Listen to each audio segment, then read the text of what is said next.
Akazi nkora hano muri Central Africa dinda first lady wa kino gihugu. Kwinjira mu gisirikare ntago navuga ngo hari umuntu wabingiriyemo inama. Ngiye nakuze mbikunda cyane cyane ko nagiye no kujyayo mu rugo batabizi.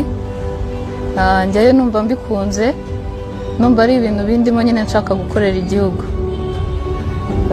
Nagezeyo nyine nk'ibisanzwe nk'abantu bose ukuntu bagenda bagiye kuri course. Ntago nyine ubu byiyumvisha for the first time, ariko nyine ugerayo nkanjye nk'umukobwa nagezeyo ndabishobora nk'uko abahungu babikoraga, ndabikora ndabisoza mbona ndapasinze mbaye umusirikare nk'uko nabyifuzaga.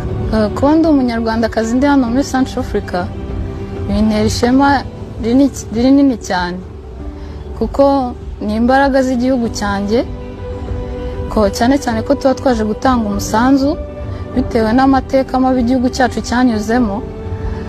Mba numva nifuza ko n'ibindi bihugu aho u Rwanda rwacu rugeze kandi nabyo n'ibyo bihugu bindi ariho byazagera.